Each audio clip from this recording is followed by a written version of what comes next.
Bonjour à toutes et à tous, très heureux de vous retrouver en ce vendredi 20 juin pour cette dernière matinale de la semaine en votre compagnie. Une petite demi-heure d'infos, de pratiques, d'actualités et de divertissement. On commence tout de suite avec les titres du jour.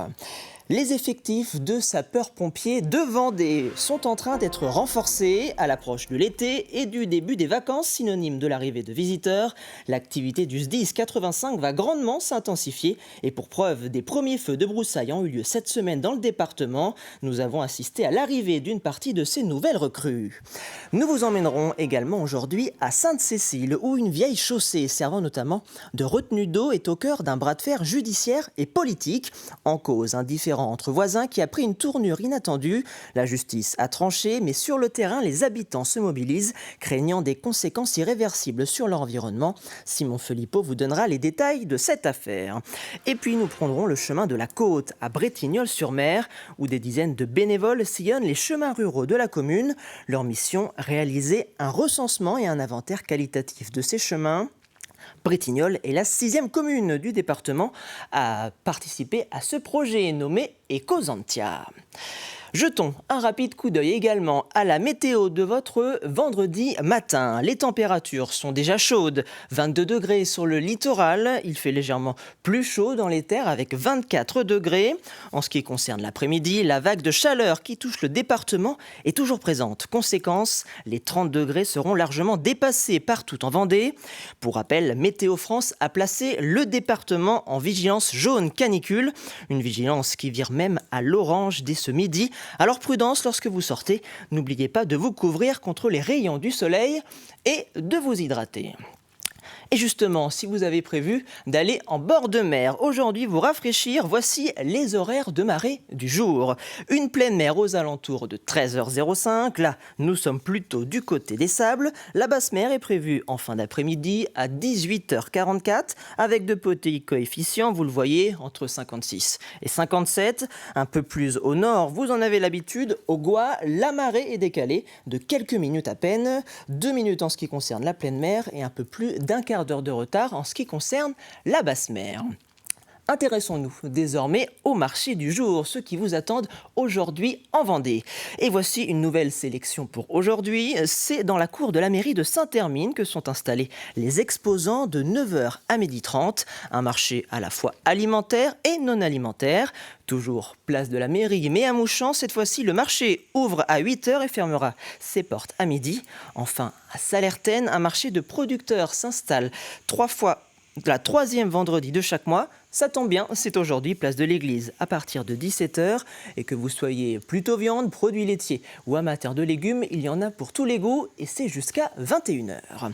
Un point sur votre circulation en cette fin de semaine avec plusieurs travaux de réfection de voies toujours d'actualité, notamment dans le secteur de Chaland, sur la D32 en direction de Machecoul et sur la D489 direction La Roche-sur-Yon. Conséquence, l'une des voies est donc neutralisée, des travaux dont la fin est prévue pour le début du mois de juillet. Du côté de Chaland, c'est une déviation que vous rencontrez sur la D11 en direction des Épaisses. La route est interdite à la circulation. Et puis enfin, un mot pour finir de votre circulation ce dimanche, jour de l'Ironman des Sables d'Olonne. Et oui, attention, si vous souhaitez vous déplacer entre La Roche-sur-Yon et les Sables, car le circuit de 180 km qu'effectueront les athlètes à vélo, et oui, ce circuit va condamner plusieurs axes secondaires ce dimanche. C'est le cas par exemple du côté de Talmont, de Nieul-le-Dolan, Beaulieu-sous-la-Roche ou encore Saint-Mathurin. Je vous invite donc dès que maintenant à vous rendre sur le site de la ville des Sables d'Olonne pour pouvoir consulter toutes ces routes barrées. En ce vendredi 20 juin, nous souhaitons une très bonne fête aux Silver et aux Séverines. Ce vendredi 20 juin est également le 2e jour le plus long de l'année, avec le solstice d'été prévu demain, avant que les jours ne raccourcissent dès dimanche. Vous profiterez ainsi ce soir des dernières lumières du soleil jusqu'à 22h40. C'est l'heure d'ouvrir notre page Actu proposée par la rédaction de TV Vendée en ce vendredi 20 juin. C'est parti.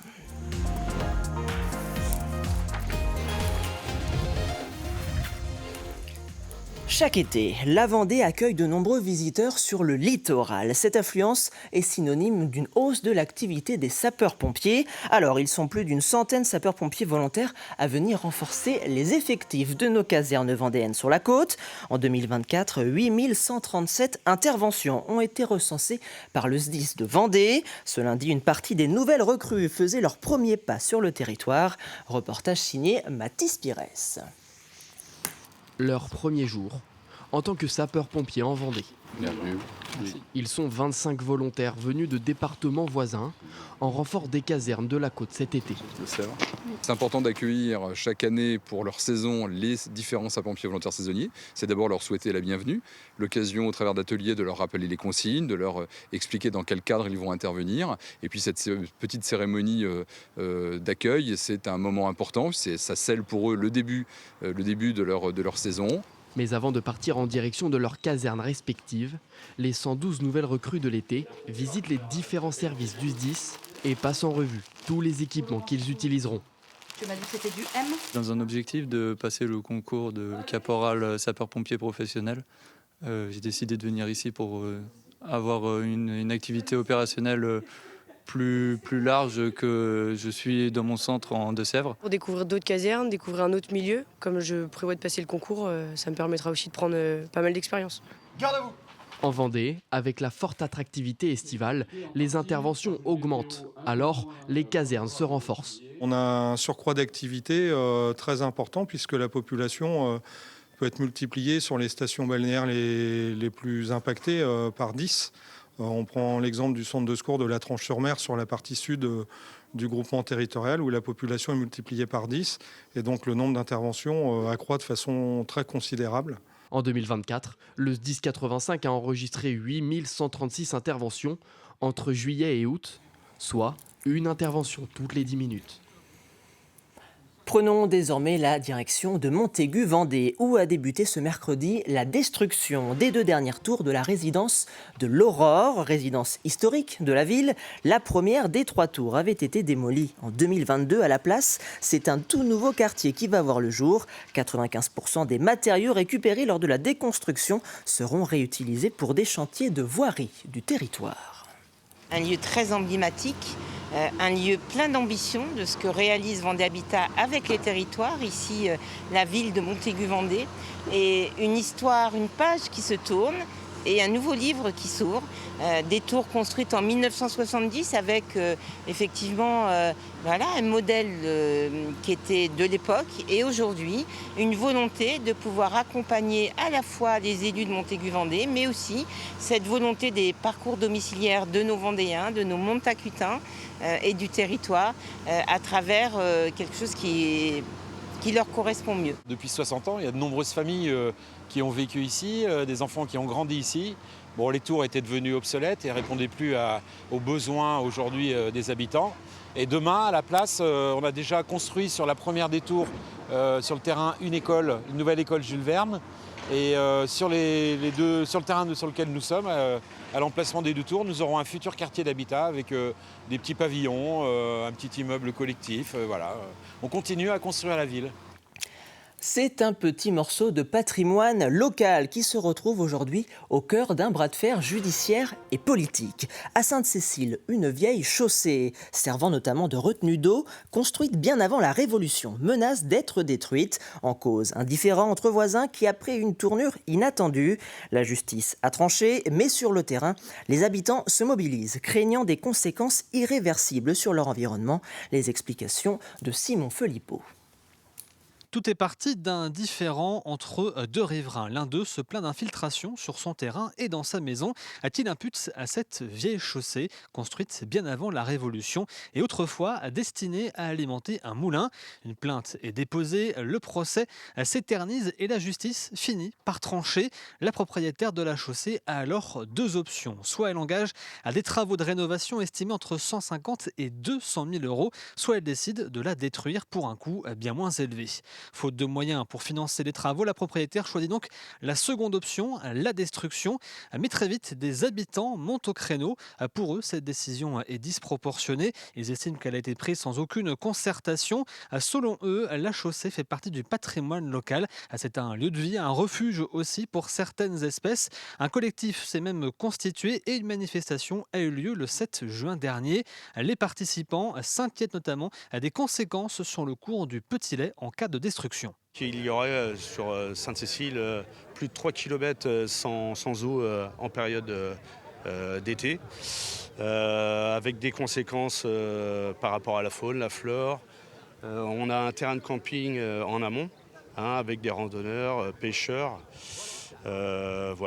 Fragiliser les berges aussi, les arbres il n'y aura plus d'ancrage qui peuvent tomber. Aujourd'hui, le dossier semble au point mort. La propriétaire propose de céder la chaussée à la mairie de Sainte-Cécile pour 1 € symbolique.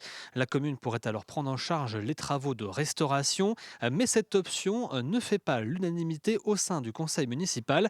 Nous avons tenté à plusieurs reprises de joindre le maire Cyril Dibert sans succès. Un vote pourrait avoir lieu prochainement pour trancher une décision qui doit être prise rapidement car les travaux de destruction pourraient débuter très vite. À mi-parcours de sa mandature qui s'achèvera en 2026, le conseil départemental des jeunes était rassemblé ce mercredi pour une nouvelle séance. À cette occasion, l'Assemblée a notamment voté l'adoption d'un projet commun, celui de créer une fresque pour transmettre la mémoire, thématique centrale de la mandature. L'œuvre sera réalisée par un illustrateur professionnel autour de 4 thématiques: la vie sous l'occupation, la résistance, la déportation des Juifs et la libération de la Vendée. C'était un peu impressionnant quand même, et puis un peu de stress aussi, mais c'était un très bon exercice. Ça m'a apporté encore de confiance en moi, enfin un peu plus du coup.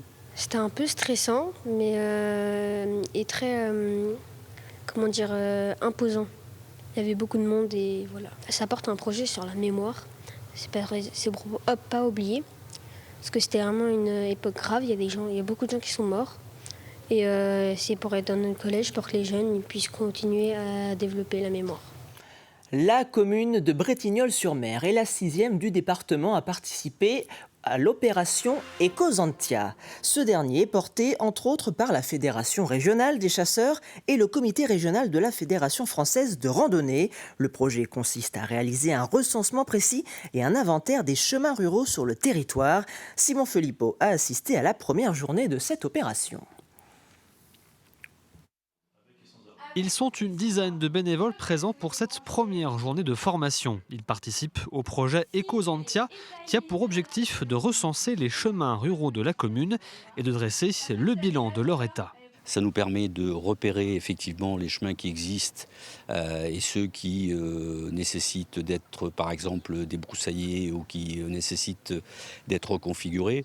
Et puis ça nous donne une vision beaucoup plus précise que celle que nous avons dans nos cartes actuelles qui remontent aux années 60. Après une première partie théorique, direction le terrain pour tester les connaissances acquises quelques instants auparavant. Pour l'instant, moi, je mets rien parce que branche éclatée, j'en vois pas. Coupe franche. Non plus. Orientation, état du sol, présence et type de haie, chaque critère est important. On a à peu près 8 types de haies. Il va y avoir comme exemple des lisières de bois, des haies multistrates, des haies basses taillées au carré, etc. Ensuite, on va regarder les éléments annexes à cette haie, donc s'il y a présence de talus, de fossés, une banquette enherbée. Si elle est plus ou moins importante, cette banquette enherbée, on va bien évidemment relever la largeur de la haie, si elle est faible ou importante. Une fois formés, c'est une quarantaine de bénévoles qui va sillonner les chemins jusqu'à la fin du mois d'août. Des bénévoles heureux de pouvoir découvrir d'une autre manière leur commune et conscients de l'intérêt de leur mission pour la préservation de la biodiversité. On connaît la Vendée Bretignolles depuis 25 ans, sans vraiment connaître les chemins dans leurs caractéristiques. Et donc j'ai trouvé que c'était une belle occasion de comprendre les chemins et puis d'analyser ensemble avec d'autres personnes. Il faut être beaucoup plus attentif, regarder un peu plus. On apprend beaucoup de choses, on a des termes techniques. Non, ça demande beaucoup d'attention. Bretignolles-sur-Mer est la 6e commune vendéenne à participer au projet Ecozantia, un projet porté par la Fédération régionale des chasseurs, le comité de randonnée et l'Office français de la biodiversité. Allez, plongeons-nous désormais sur la carte météo de votre matinée. Après une nuit de nouveau très chaude en Vendée, vous vous êtes réveillé avec un grand soleil partout dans le département. Du côté des températures, le mercure grimpe déjà bien haut avec pas moins de 21 degrés à Noirmoutier et à l'Île-Dieu. Il fait 22 degrés ce matin au Sables-d'Olonne, à la Tranche-sur-Mer ou encore à La Roche-sur-Yon. Les maximales sont prévues dans les terres avec 23 degrés à Montaigu-Vendée et 24 degrés à Fontenay-le-Comte. Place désormais au plus de l'info de votre vendredi 20 juin.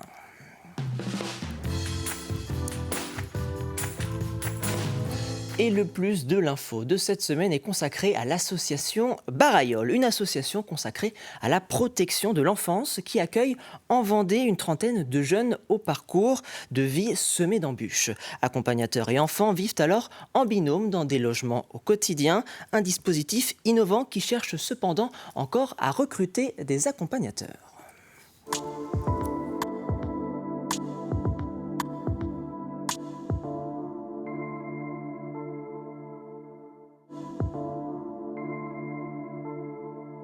Barailleul, c'est une association, loi 1901, association de protection de l'enfance qui accueille des enfants qui nous sont confiés par l'aide sociale à l'enfance. On n'accueille que des enfants qui sont en situation complexe ou extrêmement complexe, c'est-à-dire que tous les enfants ont une reconnaissance en fait de personnes handicapées. Ils peuvent avoir différents troubles, troubles du comportement, déficiences, troubles psychiatriques.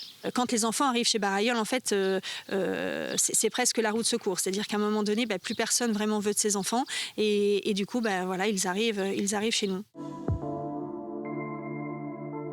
On a un fonctionnement atypique, donc on est reconnu en tant que lieu de vie et habilité en tant que lieu de vie. Donc aujourd'hui, on a 4 lieux de vie sur la Vendée, les hirondelles, les chouettes, les alouettes et les pivers. En fait, chaque lieu de vie fonctionne avec une maison d'activité dans laquelle on a donc le chef de service et les 2 coordinateurs. Et autour gravitent des unités de vie où les enfants là sont hébergés et accueillis et ils vivent au quotidien avec des accompagnateurs. Les accompagnateurs restent du mardi matin 9h jusqu'au mardi suivant 17h. Voilà, donc c'est du H24, donc c'est de la permanence éducative et les accompagnateurs du coup vivent vraiment au quotidien avec ces enfants et les accompagnent en fait dans tous les gestes de la vie quotidienne et leurs rendez-vous. Alors, ça leur permet effectivement une stabilité, ça leur permet d'avoir un chez-soi, surtout. Beaucoup d'enfants peuvent le dire, c'est ma maison. Voilà.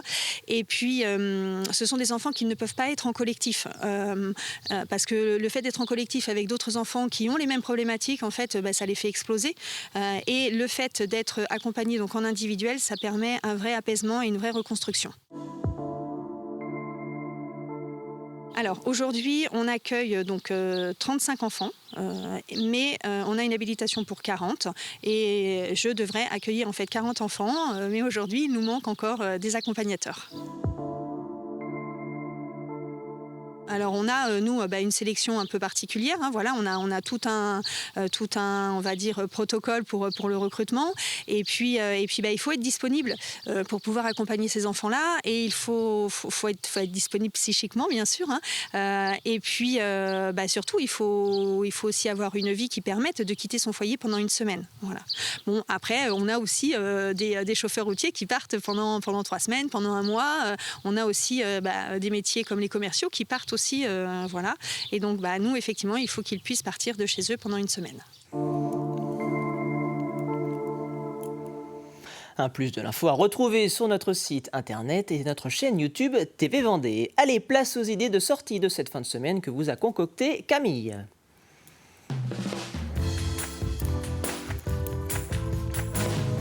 Et de la peinture, de la musique et du sport entre autres, voici tout ce qui vous attend.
Et si vous sortez ce week-end, je vous le rappelle, n'oubliez pas de bien vous couvrir contre les rayons du soleil. Prenez également de quoi vous rafraîchir en cette période de forte chaleur. On passe à l'extrait du jour.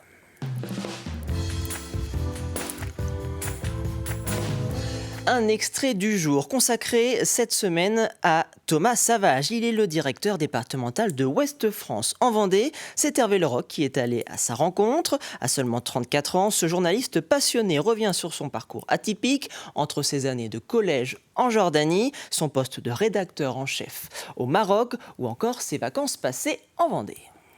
J'ai longtemps travaillé au Maroc et je suis rentré on allait y venir. Tel quel, c'est ça? Le magazine dont tu étais rédac-chef?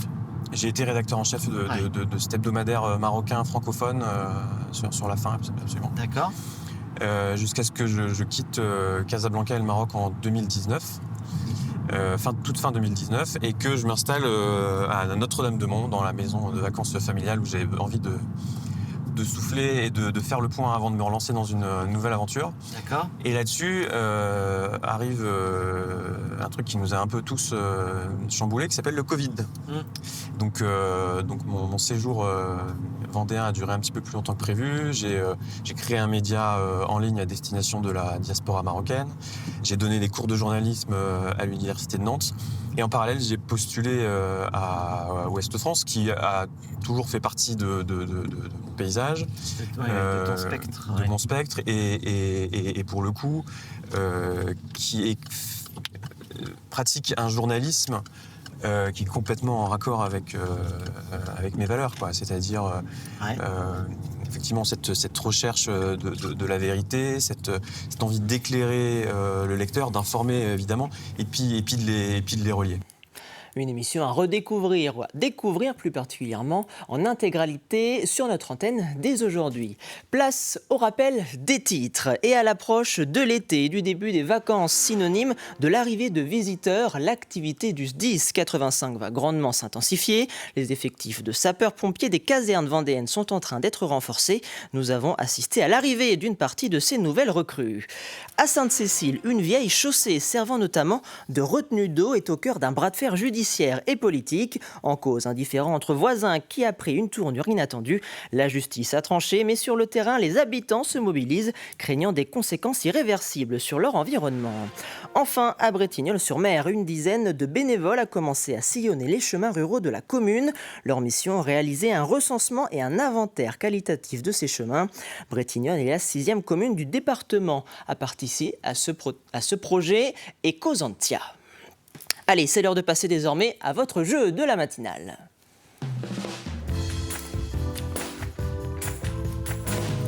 Et à gagner cette semaine une prestation coiffure homme ou femme d'une valeur de 26 € chez notre partenaire de la semaine, le salon Coiffe & Co de Montaigu. Pour la remporter, voici la question à laquelle il vous faut répondre. Quel jardin vendéen, avec un air de Versailles, vous le voyez à l'écran, s'inspire du style baroque? Quel jardin vendéen avec un air de Versailles s'inspire du style baroque? Voici le dernier indice de cette semaine et il devrait, je pense, vous permettre de trouver la solution. Ce jardin se situe donc dans la commune de Tiré. Et vous avez jusqu'à ce vendredi midi pour répondre à cette question et remporter votre prestation dans le salon Coiffe & Co de Montaigu. Pour jouer, c'est très simple, vous en avez désormais l'habitude. Vous avez rendez-vous sur notre site tvvendée.fr dans la rubrique Jeux. Et c'est ainsi que se termine cette matinale. Merci beaucoup pour votre fidélité. Je vous le rappelle, la Vendée passe en cette fin de semaine en canicule vigilance jaune, puis vigilance orange. Alors, si vous avez décidé de sortir dans notre département ce week-end, prenez de quoi vous rafraîchir et couvrez-vous contre les rayons du soleil. C'est Caroline Tronche qui se retrouvera à cette même place pour vous accompagner dès demain, 7h. Qu'est-ce que je dis? Je vous raconte des bêtises. C'est le week-end en cette fin de semaine. Caroline Tronche vous donnera rendez-vous lundi prochain à 7h pour une nouvelle matinale. Quant à moi, je vous donne rendez-vous pour votre JT de la mi-journée à 12h30. Passez une excellente journée sur TV Vendée.